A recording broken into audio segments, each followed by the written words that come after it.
All right, so if I said best sneaker brand, what would you say? It's gotta be Skechers. If I said superior ice cream topping, what would you pick? If I said Netflix show to binge, I'm running out of shows, I need some help. If I said Taco Bell item, like you could only pick one, which one would you pick? And I say all that, I bring all those topics up to show that with any topic, no matter how important or unimportant, different people are gonna have a bunch of different ideas about it. And the same is true about sex. Whoa, time out. That was kind of out of nowhere, right? But for the past couple weeks, we've been talking about sex and how there's actually probably more to the story than we originally thought. I mean, you hear and see a ton of different things about sex from people like friends, celebrities, parents, pastors, and you also hear about sex in a bunch of different places like movies, TV shows, health class, church, anime, pornography, TikTok, Snapchat. Come on, I know. And obviously, with that many different opinions and that many different voices, it can be hard to figure out what's good, what's not, and what you should do. Here's the thing though, when it comes to conversations about sex, one of the problems is that all of those opinions, they all come with expectations. This is what I mean. First, there's the expectation to do more, say more, and be more. And that can complicate the idea of sex. I mean, think about it. There's pressure to feel more casual about hookups. There's pressure to send pictures or texts. There's pressure to send those same pictures to other friends. There's pressure to experiment, pressure to do whatever your partner wants, pressure to be a part of and keep up with conversations about sex.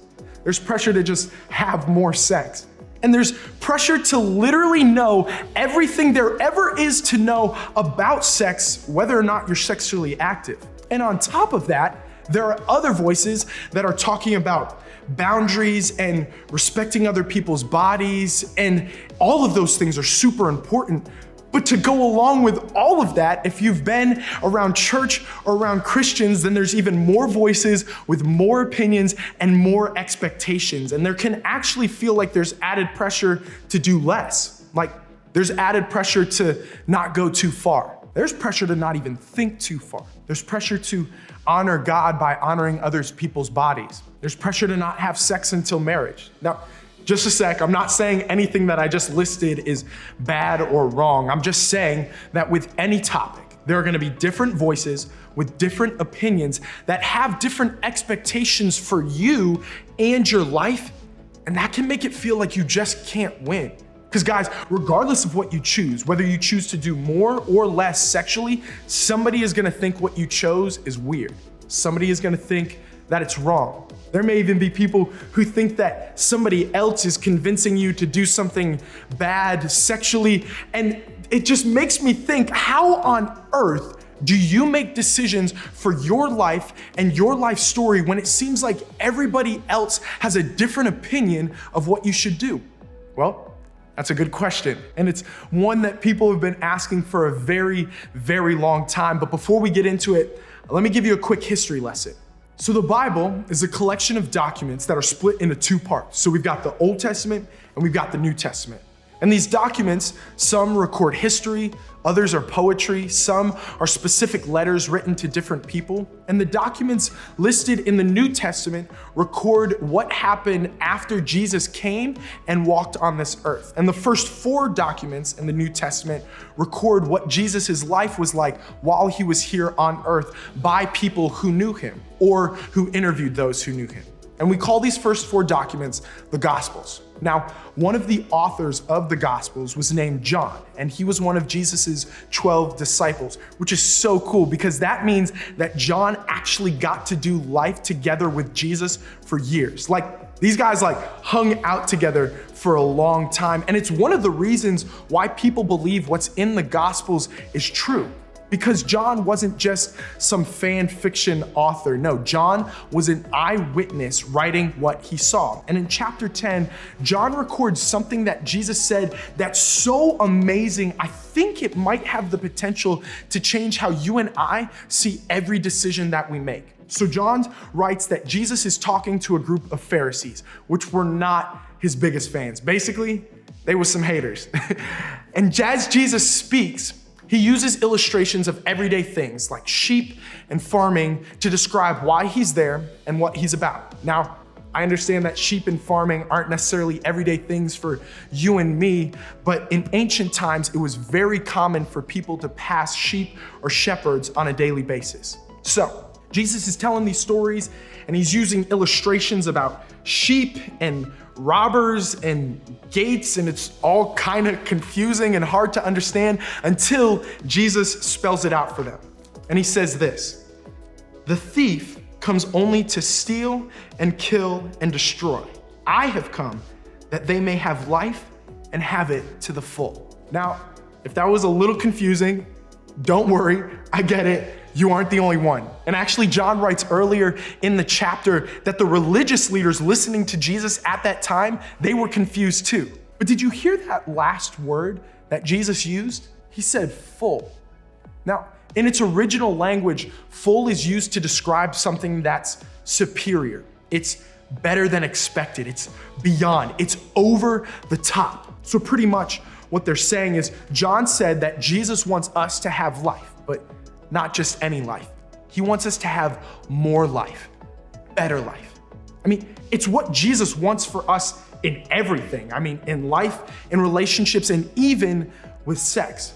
Jesus wants us to experience life, which isn't it kind of crazy how we usually think that's the opposite of what Jesus wants? Like, isn't it tempting to think that God wants us to have life, but minus the good stuff? Like life, but the boring kind. Life, but without anything exciting or enjoyable. And Jesus is telling this crowd of followers and us that couldn't be farther from the truth. He's pretty much saying, hey, yo, I'm not a thief. I didn't come to steal, kill, or destroy your life. No, that ain't me. I came to make your life better and more full than you could have ever imagined. And this word that Jesus uses, thief, can also be used to describe as a trickster. So think about a con artist. Someone who says that they have your best interest in mind, but there's actually a different motive behind it.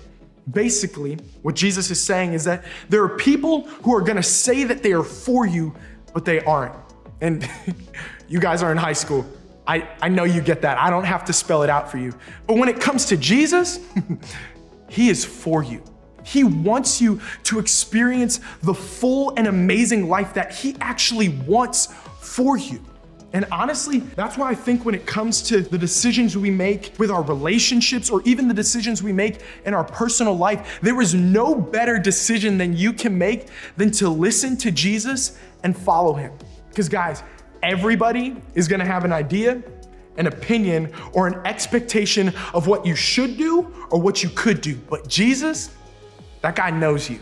And he doesn't just care about one moment or one decision or even one relationship. He cares about making your whole life better than you could have ever imagined. And out of all the voices that you hear, his is the one that will lead you towards that life because Jesus wants more for your story. Here's the thing though, that doesn't just happen. Like we can't just be like, oh, time out. That's an option? Oh, shoot. Okay, Jesus, I'm gonna need you to drop that life off for me around, we'll say 25. Yeah, when I'm 25, drop it off on the front porch. I'll get to it then. Appreciate it, bro. He doesn't just want more for your story later in life. He wants more for your story right now. And that means that right now, we need to follow him. We need to listen to him. And guys, we gotta trust Jesus right now, no matter what everyone else says. So even though we may start to feel pressure from culture or friends about feeling a certain way about sex or thinking a certain way or behaving a certain way when it comes to sex, we don't have to wonder who has our best interest in mind or who's actually always gonna be for us.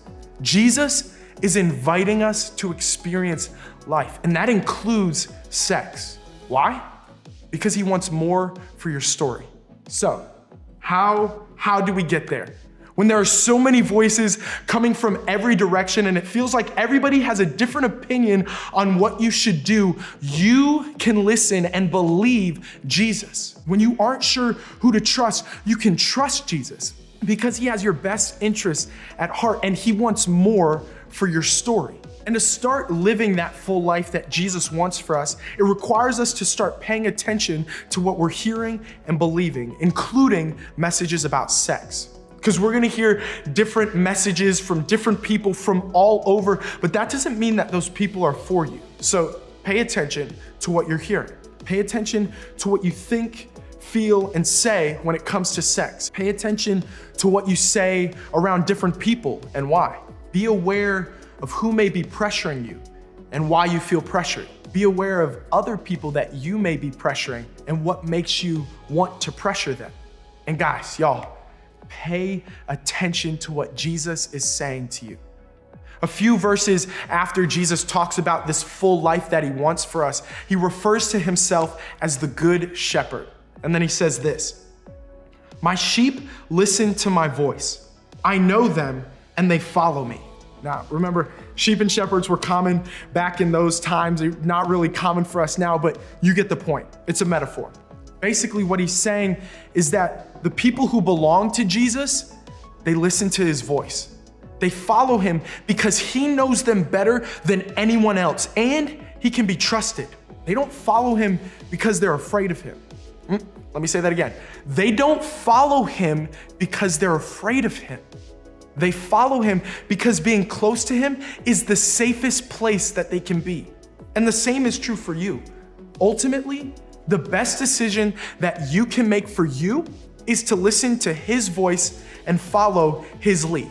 I mean, that's true in every part of life, but that also includes sex. Maybe for you, that means starting by reading your Bible a little bit more by yourself. Or maybe you need to start talking to God by yourself a little bit more. Maybe when all voices are coming from all different directions of what you should do, you should listen to Jesus's voice because he wants more for your story. He wants more than some internet site, more than the people you date, more than your friends, and maybe even more than you do. Listen, I realize that figuring out what following Jesus looks like can be tough, like super, super tough. And that's why we have small groups and small group leaders. We want you to know that there's a place you can go to talk about what's going on in your life and your situations. We want you to know that when you aren't sure what following Jesus looks like in this area or in any other, you have a group of people that you can go to who will help you figure it out. Hey, thing is, sex is complicated.